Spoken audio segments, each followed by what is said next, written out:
You ever feel like you finally escaped the chaos? Like, you pack up your life, drive out to the middle of nowhere, settle into a peaceful lakeside cabin, and think, yeah, this is it.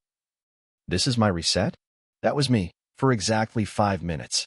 I just unloaded the first box, still holding a damn coffee maker, when this woman in a blood-red pantsuit, with a GoPro strapped to her forehead like a tactical unicorn, screamed into her phone, 911.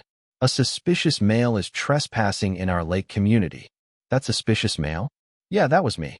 She pointed at me like I was a fugitive and shouted into the camera on her forehead, "He's refusing to leave." Meanwhile, I'm just standing there, holding my lease agreement and a half-drunk iced latte. That was day 1. Minute 5. And the wildest part? That wasn't even close to the craziest thing that happened. Her name, at least to me, was Karen, but she introduced herself as Ms. Darlene Brooks, president of the Clearwater Pines Homeowners Association. I didn't need the title. Her vibe screamed power trip. She stomped across the gravel like she owned the soil, barking questions before I could even introduce myself. What's your purpose here? Who authorized you to move in? She looked me up and down like I was a termite infestation. I told her I was Jake Mason, tenant at 128 Driftwood Lane. Showed her the lease. Her face twisted. "Tenant," she hissed. Like the word personally offended her. Then she called the cops. I wish I was exaggerating.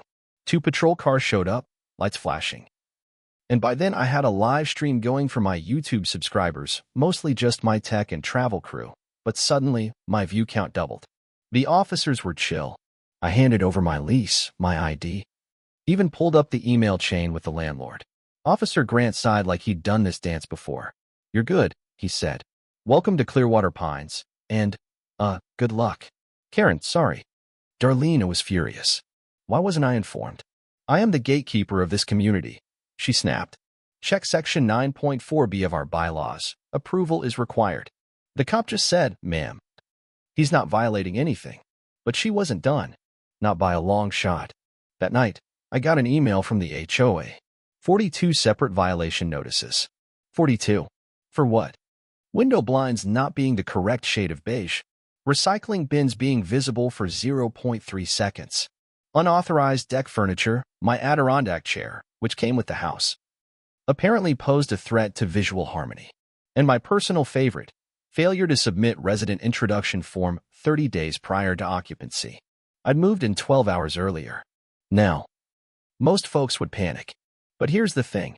My mom? Real estate lawyer. My granddad? Well, I didn't know it at the time, but he's the real twist in this story. See, something about Darlene's obsession triggered a memory. That the landlord's LLC was something familiar, Pinewood Holdings. Sounded vaguely corporate, right? But I remembered hearing it at a family gathering, years ago. Turns out, my late grandfather founded the company. And he didn't just rent out lakeside cabins. He owned Clearwater Pines. All of it. The HOA president had just called the cops on the grandson of the landowner. Now I know what you're thinking, teller. Drop the hammer. But I didn't. Not right away. Because this wasn't about revenge. Not yet. I wanted to understand. What made a person like Darlene tick? Why was she running this HOA like a dictatorship with laminated bylaws and color swatches for porch paint? Turns out, she'd been running this neighborhood like her personal fiefdom for over a decade. She fined a 70-year-old man $300 for hanging wind chimes that were too whimsical. Made a single mom repaint her door because it was an emotionally aggressive blue. People either moved out or kept their heads down. She wasn't enforcing community guidelines. She was running a psychological operation. And then she made it personal. She started showing up outside my windows, taking photos of my grill, measuring the grass with a ruler, scribbling in a little leather notebook like she was building a case for The Hague.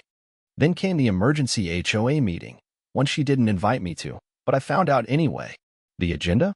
Vote to revoke tenant residency due to safety concerns. That safety concern? Me. A guy who live-streamed a pancake recipe and fixed a broken dock railing.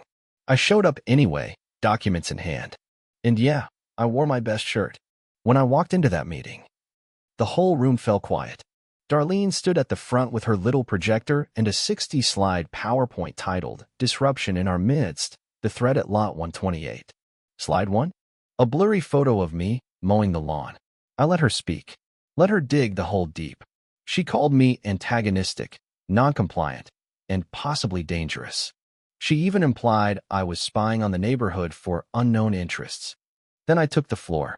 Quietly, calmly, I pulled out the deed to the land, the charter establishing Pinewood Holdings, the document that made me, legally, the owner of the property that all their homes sat on. "Ms. Brooks," I said, "you called the police on your landlord." The silence in that room? You could hear a pinecone drop. She turned pale, then beet red. "This is a bluff," she barked. "The HOA operates independently of land ownership. Our bylaws are sovereign." Then I pulled out the original HOA charter, the one she forged 20 years ago with signatures she copied from voter rolls. You see, Granddad kept everything. And Linda, the current treasurer, had finally had enough of Darlene's reign and handed over the USB drive that blew the whole thing open. 20 years of false fines, fabricated expenses, backroom deals with her cousin posing as an inspector. It was all there. Recorded, documented, backed up in the cloud. The board voted her out that night. Unanimously. Even her longtime allies couldn't look her in the eye. She didn't go quietly.